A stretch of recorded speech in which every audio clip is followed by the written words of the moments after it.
What's going on, guys? Welcome back to the channel. So I've got something very special for you today. Took a lot of work to put all this together because unfortunately these are not all my motorcycles. Maybe someday in a dream world we'll fill this thing with all kind of different bikes, but these two are mine. These three belong to friends of mine, so thank you to Daniel, Buddy, and Rocky for lending me these bikes. Today, we're gonna talk about choosing the right tool for the right job, essentially. So what I've done is I've lined these bikes up in what I believe to be the most off-road capable and then the more road friendly. So we're gonna spend a few minutes talking about each bike and talking about how it segues into the next. All right, guys, so I'll give you a quick tour of the bikes. As I said, these two are mine, and we'll talk about why I have two very similar bikes in just a second. I'll show you what we're working with. And I didn't go with just the bikes that I had access to. I did think this out, but fortunately, like I said, I know enough people and they had the right bike so that we were able to do this. So we're gonna start down here with this KTM. And to me, this is the most off-road capable, and that's because these bikes are set up to do enduro, hard enduro, jump rocks, jump over logs, do all that kind of stuff. And the thing about the two-stroke is that this thing is able to lug. So what I mean by that, if you're newer to motorcycling, is I can put this thing in second gear, let the clutch out, and it will basically pull itself along without stalling out. And that's kind of what I'm looking for. So that way when you're in the tight technical stuff, this thing will do it. This is easily the lightest bike out of the bunch, which also makes it a good contender. It also has the best suspension for off-road, which makes it, in my opinion, the most off-road capable bike out of this bunch. So we move on to the Honda. Now, this is my favorite bike. I also got it this year, and it's amazing at the majority of riding I do, but it's absolutely terrible in the situations that I'm using the KTM for, which is the single track tight technical stuff. And that's because this thing's about 60 pounds heavier and it's extremely torquey. So how I said, you know, with the KTM, you put it in gear, let the clutch out and it'll go. Not the case with this. You will absolutely stall it. So you're constantly working the throttle, and it is a very barky, torquey bike. Now, I mentioned it being roughly 60 pounds heavier, and that is an advantage when you go to on-road stuff. So for the record, my XCW I do not have set up to be made road legal, but it is possible to ride this bike on the road. I don't advise it for many reasons, but you could do it, and in situations where that may be useful, if you're trail riding, you have to hop on the road, ride a couple miles to get to the next trail. That is nice. The Honda is fully street legal, set up, ready to go. And with that extra weight, you get more stability on the road. So at higher speeds even, I mean, we're talking over 70 or so miles an hour, the Honda front end does get very twitchy. And a lot of that has to do with your tires, which is another thing we need to talk about. A lot of these bikes, you can change the characteristics greatly by tires. So on these RL models, or even the L model that came before it, a lot of guys will set them up for supermoto. So they'll put 17-inch wheels and they'll put street tires, at which point it's extremely on-road friendly, but then you lose some of your off-road capability with the smaller wheels and the slicker tires. So there's always going to be crossover, and a lot of it is going to have to do with your tires, but I've set this thing up mostly for off-road use because I have a different bike that I ride on the road, and that's what I wanted it for, was off-road.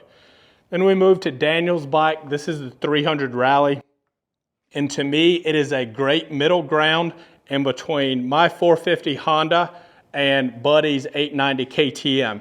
And that's because it's got really great suspension travel. It's also very light and nimble, kind of easy to put it in place. Heavier than my 450, but lighter than the KTM. So it kind of bridges that gap between the two. And from the factory, you're going to get this fairing. You're going to get a bigger gas tank for better fuel mileage. I've swapped the seat on the Honda, but you can kind of see the front, how thin that seat is. Your factory seat is kind of like the one on the KTM. Extremely skinny, extremely hard. So not great for on-road. Honda gives you a bigger, wider seat because they know guys that are buying this bike are going to do more on-road stuff. Same thing with your gauges. As we kind of move down the line, you're going to get a bigger, better gauge that gives you more information, because when you're riding on the highway, you typically need that. Now the 300 kind of falls in between the adventure bike and the dual sport bike, in my opinion, making it a great bike. If you kind of want something that does it all, that is a really, really good option. Now, if you're going to be doing more on-road stuff, you absolutely positively would want to go up to something like a true adventure bike. Being the 890 KTM, I think it is great size-wise, weight-wise. Buddy goes with us on a lot of the dual sport rides. This bike is able to do most of the stuff that we do on those rides with no issue, but he is way more comfortable on the on-road sections than any of us. And again, we're getting a little more weight than say the 300 had. You can see Buddy's got some bags and stuff. So all these bikes, you see this one not doing a ton of traveling on, so a little small bag. The bags get bigger, and then on the Pan America we'll get to in a minute. You can add bags just like you can swap tires, making this thing better for off-road, on-road, whatever application you're using it for. Now, like I said, you'll see with the gauges, they really step up when we go from the 300 to the 890, and I think KTM does a great job on their gauges. Buddy has a Garmin. He's outfitted this bike pretty good to fit his needs, done some exhaust, done some other things. So this is also a great option if you think you're going to do, for me, honestly, I would have no problem doing, if I was going to be a 50-50 rider, do 50 on-road, 50 off-road, this would easily be my pick. Buddy also previously had the 1090, which I was able to ride. He downsized for the weight, and I think that was a good move as someone who loves power and typically builds all of my motorcycles to have way more power than they need, making them less rideable. I agree with his decision 100%. I think these 890s are the perfect amount of power to weight ratio. If you're really tearing up some highway miles, like you're going to go cross country or something, maybe look at the 1290 KTMs, but just keep in mind your trade-off will be less capable off-road. Even if you're a really talented rider, that weight really starts to matter when you need to put this bike in some tight places. Which brings us to this thing. This is the Harley Davidson Pan America. I've been fortunate enough to ride a good many of these. And this bike is great for like gravel roads, fire roads, stuff like that. And I've seen guys, that maybe have a little more balls than me, take it, where I'm taking my 450 RL, Now they're going to take some spills and you're going to dump it. And the thing for me is, a lot of this body work and stuff, it's a Harley Davidson. And as Harley is notorious for, they're going to be a little pricey. So you're going to pay the most out of any of these bikes to get this. And then also, when you dump it, you're usually going to end up spending more to put it back together than you would any of the other bikes that we've talked about. But with that, you can tear up some highway miles. You can do some gravel roads. And I know, like I said, there's guys out there. Danger Dan comes to mind. I know Harley really promotes his stuff and shows him absolutely abusing these bikes. But keep in mind when you see stuff like that, some of these people get a little bit of help, which makes things a lot easier. So if you break something, it's nice if you can just make a phone call and maybe get something sent out versus having to go into the dealership, buy the parts, pay for the labor, do all that stuff. Just keep that in mind if you plan to ride this thing off-road. And just like we talked about with the other ones, tires make a big difference on this bike. So I've ridden one with a very aggressive off-road tire, and then I've ridden them with the tires that are on it now. And you're going to get, you're going to get what you pay for. And that if you buy an off-road tire, this thing is going to feel terrible at higher speeds on the highway, and then vice versa. Off-road, you're going to be all over the place. So you really want to think through and not buy the bike based on the paint job or the cosmetics. A good example is this 300. To me, this headlight setup, just the whole look of the bike, it's kind of a little bit out there.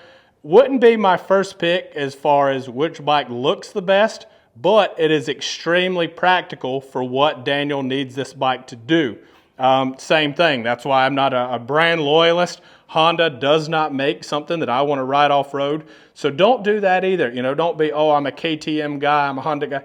I've had them all except for, I think, Suzuki, and none of my bikes have ever given me any issues. And I know this being on my metric channel, we may have some Harley haters, you know, with the Pan America, whatever. That is what it is. You know, go watch some reviews on that. They put it against the BMW GS. You know, certain outlets said that this one, you know, big adventure bike of the year. Use your own judgment. And as I've always told you guys, if you're in a position to do it, you have a motorcycle license and stuff, go to the dealerships and ride these bikes. A good case in point, Buddy works with me at the Harley Davidson dealership. He rides a KTM because the Pan America didn't quite do what he wanted it to do. So he's on the right bike for the right job, and you can't fault him for that. All right, guys, hopefully that was short, sweet, and to the point. I know we glazed over a lot of stuff, but with this lineup we have, you could literally make a video that's a couple hours long. So if there's any questions, anything you think I can answer, feel free to leave a comment. I'll respond to you, or someone else will respond, give their opinions. If you're on the fence about these bikes or any bike, join a Facebook group of that bike and just kind of start reading through and seeing what the common problems are, seeing what people are doing, what they're finding, how they're modifying their bike to fit their needs. Because a lot of times you'll find out they spend a lot of money to outfit it just to get it to the same level as a bike that you could have bought out of the box ready to go. So subscribe if you're not already, like the video if you enjoyed it, and I'll catch you guys in the next one.